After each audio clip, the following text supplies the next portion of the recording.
Señor, bendecimos el nombre del Señor en esta mañana. Estamos agradecidos por el nuevo día, amados amigos, hermanos que nos acompañan en esta mañana. Y damos gracias al Señor por poder comenzar este día levantando el nombre de Jesús, levantando el nombre de nuestro Señor Jesucristo. Él es el nombre sobre todo nombre. Él es el nombre precioso. Él es el nombre de nuestro Salvador, de nuestro Redentor, de nuestro amado. Él es el nombre, el único nombre en donde tenemos salvación. Por eso tan preciosamente la palabra dice: en ningún otro hay salvación, porque no hay otro nombre bajo el cielo dado a los hombres en que podamos ser salvos. Jesús, precioso Salvador nuestro, Redentor, te amamos, te bendecimos, te damos, Señor Jesús, en este día toda la honra, toda la gloria. Queremos alabarte, queremos que tú seas levantado para que cada uno de nosotros sea atraído a ti. Levantamos tu nombre. Aleluya, Señor. Aleluya, nombre glorioso. Gloria a tu nombre, Señor. No hay nadie como tú. No hay nadie como tú. Precioso y glorioso, tan bello y tan hermoso. No hay nadie como tú. No hay nadie como tú. Precioso y glorioso, tan bello y tan hermoso, Jesús, Jesús, precioso eres tú. Oh, oh, oh. No hay nadie como tú. No hay nadie como tú, precioso y glorioso, tan bello y tan hermoso.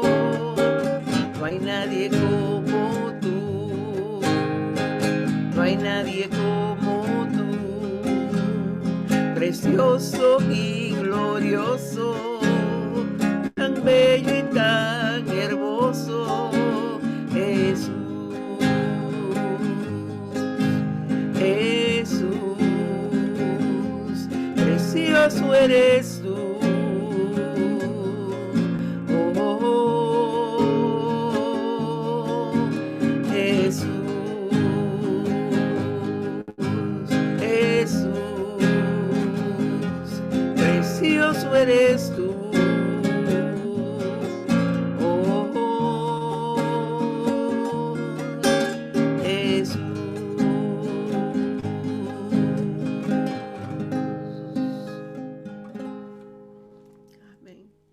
Aleluya, Señor. Gracias, Señor. Verdaderamente que levantamos tu nombre y te damos gracias por este nuevo día. Y amados hermanos, amigos, tenemos en esta mañana con nosotros a nuestra hermana Emma Pinto, quien va a continuar compartiéndonos de Jesús, solo Jesús. Solo Jesús. Aleluya.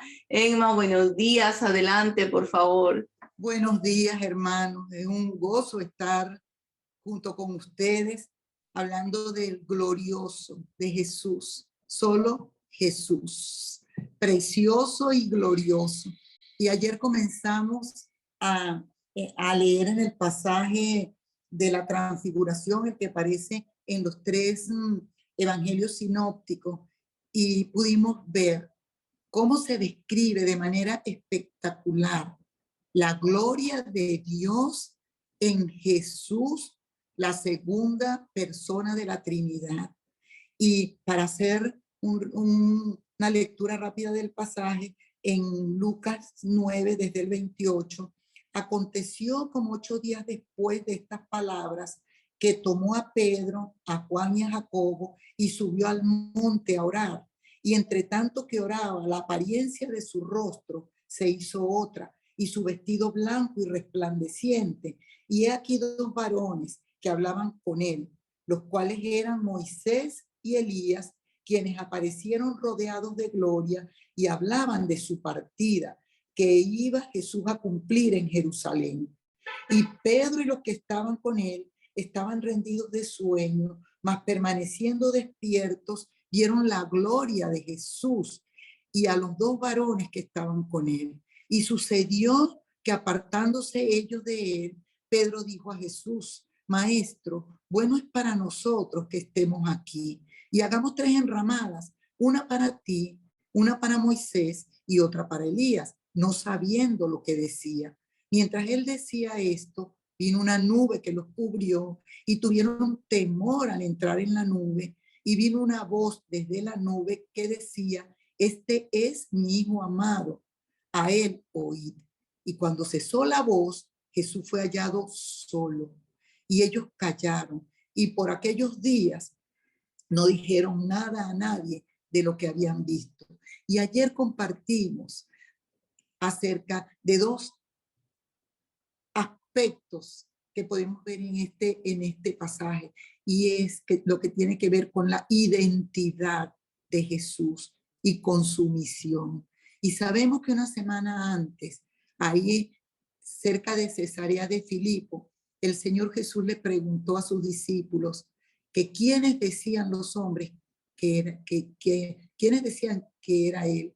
Y ellos empezaron a decir, algunos dicen que Elías, otros que Juan el Bautista, otros que algunos de los profetas. Y él les preguntó a ellos: ¿y ustedes quiénes dicen que soy yo? Y Pedro dijo: tú eres el Cristo, el Hijo del Dios viviente.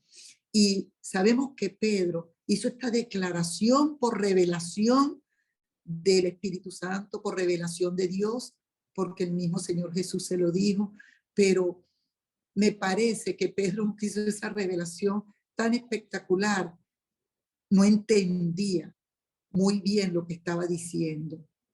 Y aquí en este pasaje, donde el Señor Jesús es transfigurado, le pudo dar a entender un poco más acerca de esta declaración que Pedro había hecho por revelación de Dios. Porque en esa declaración de Pedro, al decir tú eres el Cristo, el Hijo del Dios viviente, estaba hablando de estos 2 aspectos, de la identidad de Jesús. Tú eres el Hijo del Dios viviente, y de la misión, tú eres el Cristo.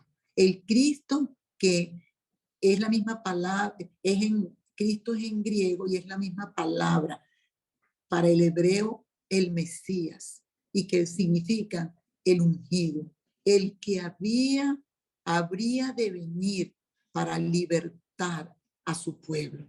Entonces, aquí en esta declaración del apóstol Pedro, tú eres el Cristo, el Mesías, el ungido, está hablando de la misión, y el Hijo del Dios viviente. Y cuando ellos presencian la gloria de Cristo, la gloria de Dios en Cristo que es Dios, y quedan impactados, donde el rostro de Jesús dice que se transfiguró, que en el original es metamorfosis, un cambio radical, un cambio de forma. Ellos supieron que era Jesús, pero había un cambio de él, y brillaba la cara como el sol.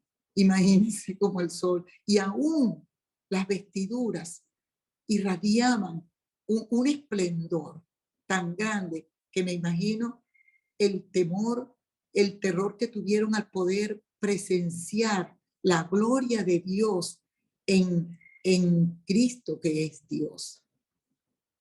Y ahí vino una nube que es la presencia de Dios, porque vemos en el Antiguo Testamento que cuando venía la nube tenía que ver con la presencia de Dios en esa nube. Así fue cuando de una manera tan preciosa se describe después de terminar el tabernáculo, que se fue a erigir, que terminan ya de hacer el atrio.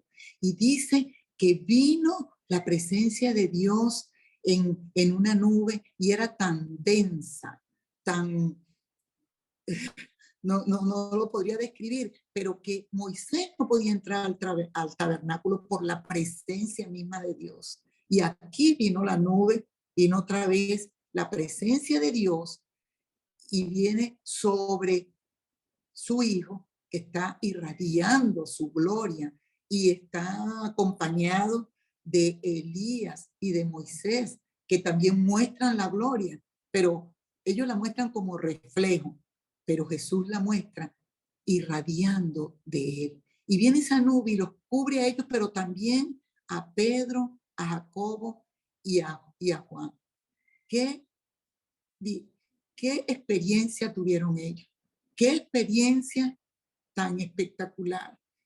Que el Señor permita que nosotros podamos ver la riqueza de lo que está en este pasaje. Que nosotros podamos entender, tener un vislumbre de lo que estos hombres pudieron ver aquí en este evento. Y vino la acreditación del Padre diciendo: este es mi Hijo amado, a él oíd. Y en otro de los evangelios, Mateo dice: este es mi Hijo amado, en quien tengo complacencia, a él oíd. La acreditación del Padre acerca del Hijo, como para que no haya dudas de que este es su Hijo. Y cuando Juan en el evangelio dice: en el principio era el Verbo, y el Verbo era con Dios, y el Verbo era Dios. Pero después en el versículo 14 dice: y aquel Verbo fue hecho carne y habitó entre nosotros y vimos su gloria, gloria como del unigénito del Padre, lleno de gracia y de verdad. Estaba refiriéndose a esto. Vimos su gloria. Nosotros la vimos, la presenciamos. Y Pedro, ya años, cuando ya estaba viejito, cuando escribió una de sus cartas, que dice: nosotros presenciamos la gloria de Dios y oímos la voz de Dios diciendo, declarando acerca del Hijo. Entonces aquí vemos en este pasaje la acreditación que hace Dios Padre, Dios mismo, acerca de su Hijo, de su unigénito, la identidad de aquel que era el enviado por él, el elegido, del que no había duda, el que tenía su misma esencia, el del que habitaba toda la plenitud de la deidad, en quien estaba toda la divinidad, el elegido, el designado.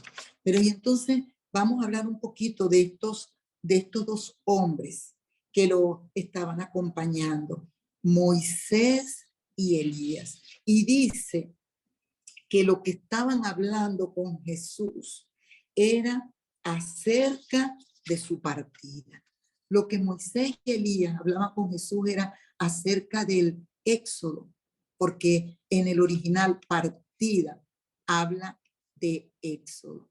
Moisés, que había muerto 1400 años atrás, estaba ahí, estaba vivo junto con Elías, conversando con Jesús acerca de su partida.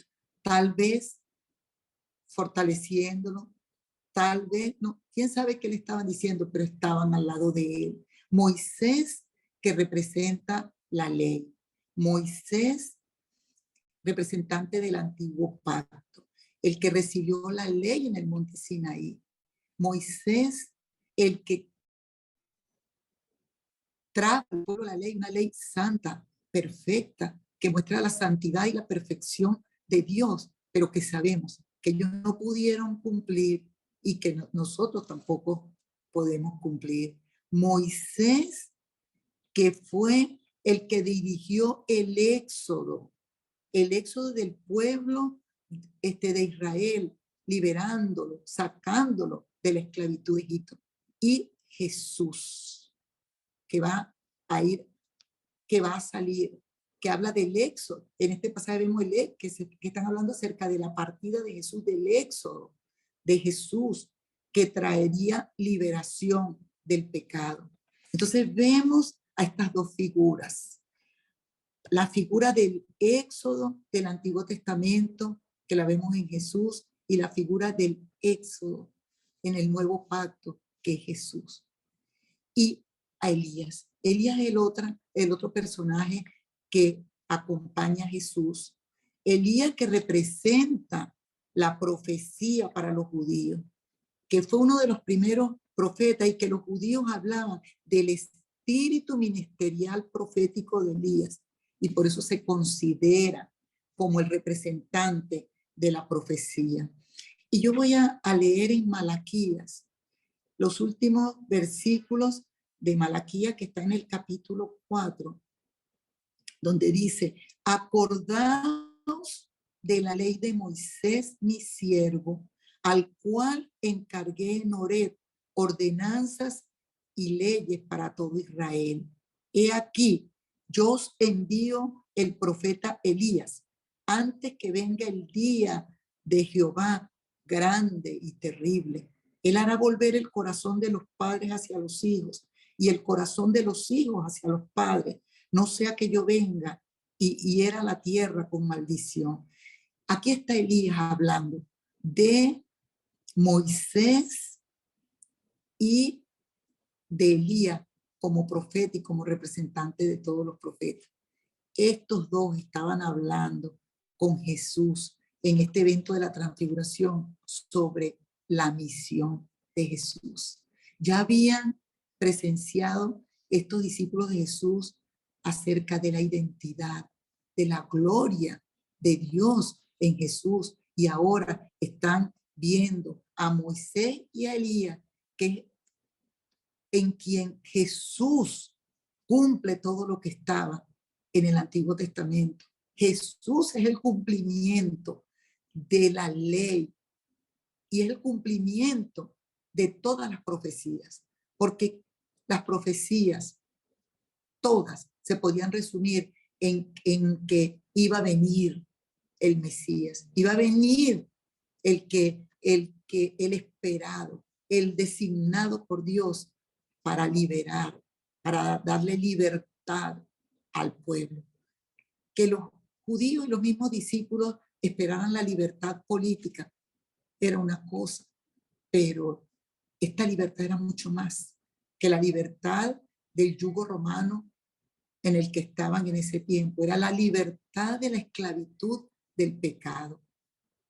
Y todas las escrituras, todas, desde el Génesis en adelante, todo el Antiguo Testamento estaba apuntando hacia el que había de venir, que era Jesús.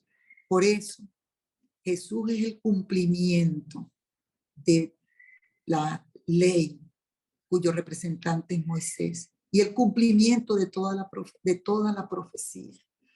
El Señor Jesús, hablando con los judíos, en Juan 5, les dice: escudriñad las escrituras.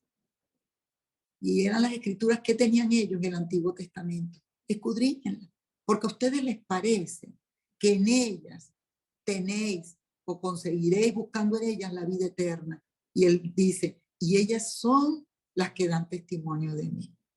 Todas las escrituras, todo lo que ellos tenían, lo que habían repasado, lo que se habían aprendido, todas esas escrituras, dice Jesús, dan testimonio de mí. Entonces, estos discípulos que presenciaron este evento deben haber recordado todo eso. Y en Lucas, después en Lucas 24, cuando, en el pasaje donde se narra el camino a Emaús de dos de sus discípulos que iban caminando a Emaús, que el Señor Jesús los consigue y se les acerca y les dice que qué es lo que ellos están hablando. Y ellos empiezan a contarle: Jesús Nazareno, que hizo prodigio y que estuvo entre nosotros y que dijo que iba a resucitar y murió y ya es el tercer día. Y todavía estamos esperando, aunque unas mujeres dicen que fueron al sepulcro y no lo vieron y que un ángel les dijo que había resucitado. Ellos estaban caminando, Jesús iba al lado de ellos, no lo reconocieron. Y aquí en Lucas 24, 25, les dice el Señor Jesús: oh insensatos y tardos de corazón para creer todo lo que los profetas han dicho. ¿No era necesario que el Cristo padeciera estas cosas y que entrara en su gloria? Y comenzando desde Moisés y siguiendo por todos los profetas, les declaraba en todas las escrituras lo que él decía. Y qué tremendo, porque él está diciendo, abrió las escrituras y les empezó a contar. Y no es que tenía un libro como nosotros tenemos la Biblia, pero le dio apertura a todo lo que estaba escrito y les empezó a decir desde Moisés y todo lo que escribió Moisés habla de mí. Y todo lo que escribieron los profetas habla de mí. Y yo me pongo a pensar, es probable que le haya dicho lo que dice la primera profecía mesiánica que está en Génesis 3:15. Y pondré enemistad entre tu simiente y la mujer, entre la simiente de la mujer y tu simiente. Tú, te dice a Satanás, herirás a la simiente de ella en el calcañar, en el talón. Y eso ocurrió en la cruz del Calvario. Pero ella, la simiente de la mujer, Jesús, te herirá en la cabeza. Eso ocurrió en la cruz del Calvario. Es probable que le haya mostrado cuando Dios vistió de pieles a Adán y Eva, apuntando a un sacrificio, apuntando a Cristo en el muy futuro. Es probable que le haya hablado del sacrificio de Abel, que le agradó a Dios porque tenía que ver con un cordero, iba en la línea del sacrificio. Es probable que le haya hablado de la escalera que Jacob vio. Es probable que le haya hablado de todos esos pasajes y es probable que les haya dicho a estos discípulos, ahí estaba hablando de mí. Ahí estaba hablando de mí. Bueno, lo que Moisés y Elías estaban hablando con Jesús era sobre su partida, sobre el éxodo, sobre la salida de la encarnación, sobre la salida de aquí, sobre la salida que iba a ocurrir pronto. Porque este evento tuvo lugar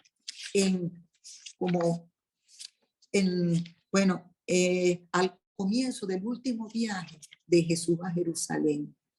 Y entonces, ¿qué era lo que conversaban?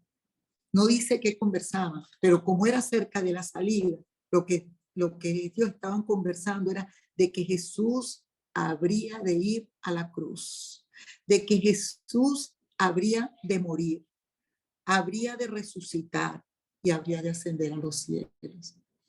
Eso era lo que estaban hablando, acerca de la salida de aquí. Eso era lo que la conversación tenía que ver con eso. Estaban tal vez fortaleciéndole, estaban tal vez mostrándose para que estos discípulos necesitaban ver este evento, lo pudieron apreciar, pudieron saborear, pudieron ver a Cristo, pudieron ver la gloria de Dios en él, pero la gloria futura también, y ya en un futuro, en la resurrección también de Moisés y de Elías. Qué precioso el privilegio que ellos tuvieron de ver, y cómo el Señor ratificó en este evento su identidad y su misión. Y ellos no pudieron olvidar eso. Esto los marcó. No pudieron olvidar cómo de manera tan gráfica, de manera tan real, el Señor se mostró y el Señor se dejó ver como el Hijo de Dios, pero Dios mismo, y cómo les mostró qué era lo que tenían que hacer. Los judíos sabían que iba a venir el Mesías. Ellos lo esperaban. Desde el principio aprendieron que estaban esperando el Mesías, pero saber que el Mesías era Dios mismo, pero entender que el Mesías era el Hijo de Dios, pero Dios mismo. Esto tal vez ellos no lo podían entender. Es más, nosotros sabemos que después de la venida del Espíritu Santo es que ellos pudieron entender a la perfección. Pero aquí en este evento tuvieron un adelanto de esta realidad. Gloria al Señor por eso. Gloria al Señor. Y que para nosotros es más fácil. A Él sea la gloria. Dice que después que vino la nube, ellos vieron solamente a Jesús. Es que solo Jesús, es solo Él. En Él se muestra toda la realidad de Dios para ellos y para nosotros. Sin Jesús no tenemos nada que ver con Dios. No hay otro nombre bajo el cielo dado a los hombres en quien podamos ser salvos. Él es, como lo dijo, yo soy el camino, la verdad y la vida. Nadie viene al Padre sino por mí. El Antiguo Testamento, la ley, los profetas fueron el preámbulo, abrieron el camino, pero la realidad de Dios para con nosotros se encierra en su Hijo amado, en Cristo Jesús. Es Jesús, solo Jesús. A Él sea la gloria, desde la eternidad hasta la eternidad. Amén.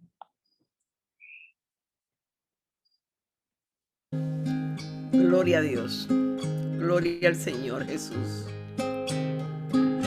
Gracias, Señor.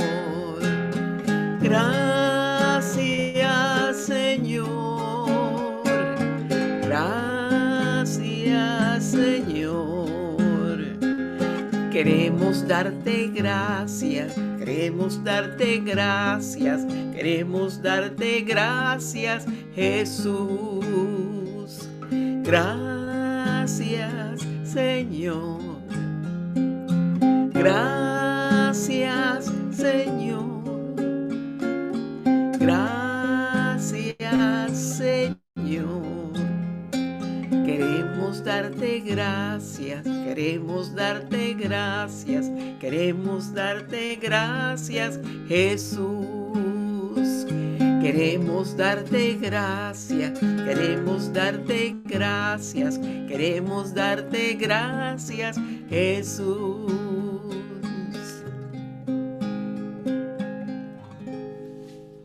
Amén. Gloria a Dios.